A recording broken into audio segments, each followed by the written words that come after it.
Excellences, Monsieur le Président de l'Assemblée nationale, Excellences, Monsieur le Premier ministre, Mesdames et Messieurs les ministres, Mesdames et Messieurs les présidents d'institutions, Excellences, Mesdames et Messieurs les ambassadeurs et représentants des organisations internationales et interafricaines, distinguées personnalités, Mesdames et Messieurs, la visite d'amitié et de travail que j'effectue à Djibouti, à l'aimable invitation de mon frère et ami le président Ismaël Omar Guelleh, m'offre l'agréable occasion devant cette auguste assemblée de rendre un vibrant hommage au peuple djiboutien. Je voudrais vous transmettre l'expression de la solidarité, de la fraternité du peuple burkinabé au peuple frère de Djibouti qui se bat héroïquement pour assurer la satisfaction de ses aspirations profondes dans un contexte mondial marqué par des crises multidimensionnelles. Monsieur le Président, permettez-moi de vous exprimer ma gratitude pour l'heureuse opportunité que vous me donnez de m'adresser au peuple djiboutien à travers la représentation nationale. Par la même occasion, je voudrais vous adresser mes félicitations pour les qualités exceptionnelles avec lesquelles vous dirigez l'Assemblée nationale, cette institution emblématique de la démocratie représentative qui a pour vocation de vouloir et de pouvoir, au nom du peuple djiboutien, à travers l'exercice du pouvoir législatif et le contrôle de l'action gouvernementale. Monsieur le Président, honorables députés, distingués invités, dans cet hémicycle où bat le cœur de la démocratie djiboutienne, je voudrais saluer l'action des parlementaires de cette auguste assemblée, investis de missions constitutionnelles majeures pour améliorer la gouvernance globale du pays.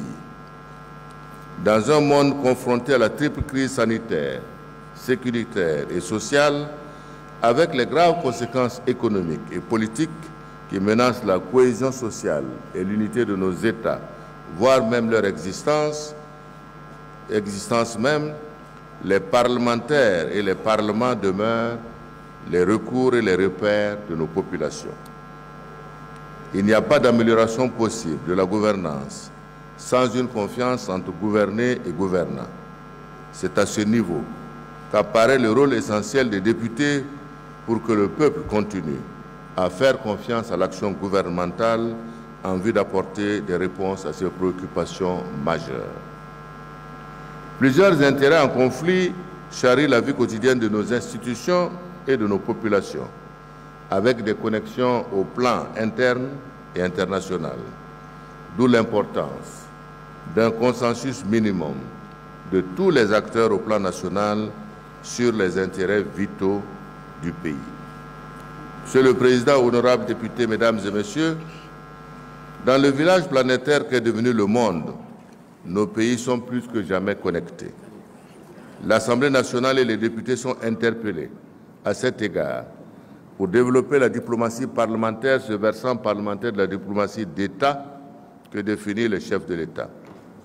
C'est le lieu pour moi d'engager nos deux parlements à entretenir une coopération bilatérale exemplaire, tout en œuvrant pour une véritable communauté parlementaire africaine et mondiale afin de bénéficier des avantages d'une diplomatie des peuples au service exclusif de la communauté des nations.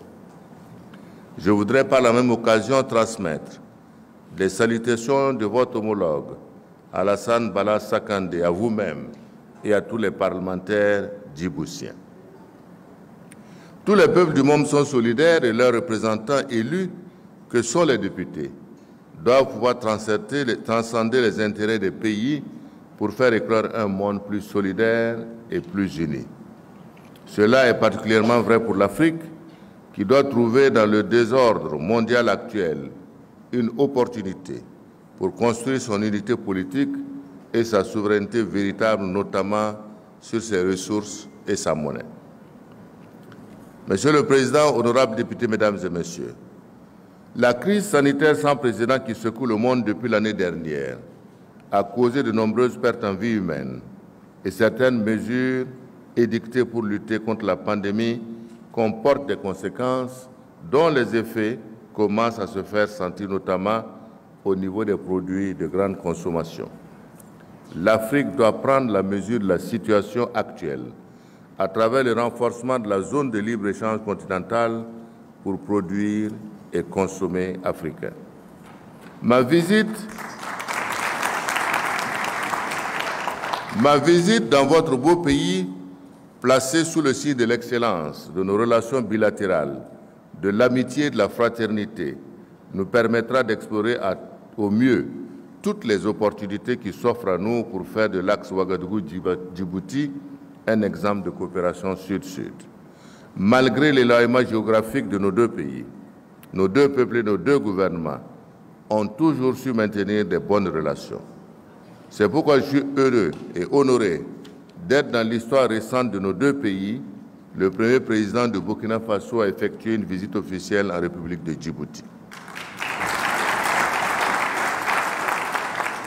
À travers cette invitation, un cadre formel de coopération vient de s'établir entre nos deux pays à travers la signature de l'accord cadre de coopération, ce qui ouvre la voie à la signature d'accords plus spécifiques qui prendront en compte des domaines divers de nos perspectives. À cela s'ajoute l'accord portant suppression de visas pour les titulaires de passeports diplomatiques et de services afin de faciliter les échanges et de dynamiser l'axe Ouagadougou-Djibouti.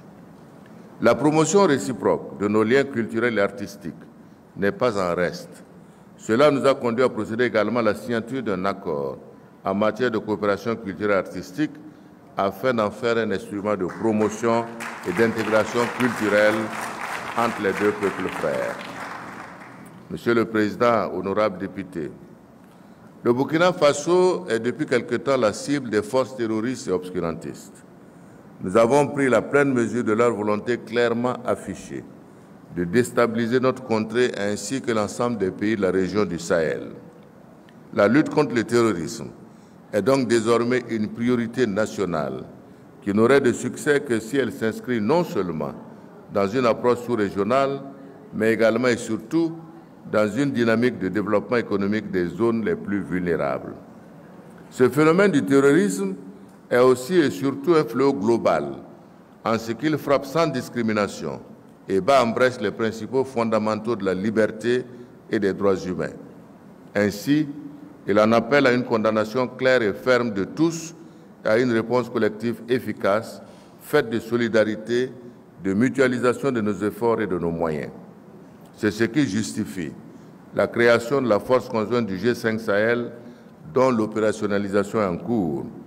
Le terrorisme ne connaît pas de frontières, c'est pourquoi notre riposte, si nous la voulons efficace, doit être aussi générale.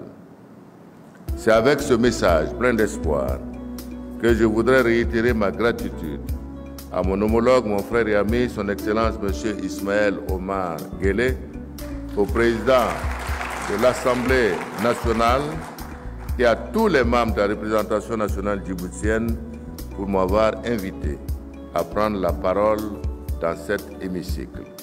C'est l'expression d'une volonté partagée de renforcer la coopération entre nos deux pays. Je n'ai pas de doute que ma présente visite inaugure une ère nouvelle de l'amitié entre les peuples burkinabés et djiboutiens que nous nous engageons à renforcer et à élargir. Bonne et heureuse année 2021 à toutes et à tous. Vive la coopération entre nos deux pays et nos deux peuples. Je vous remercie.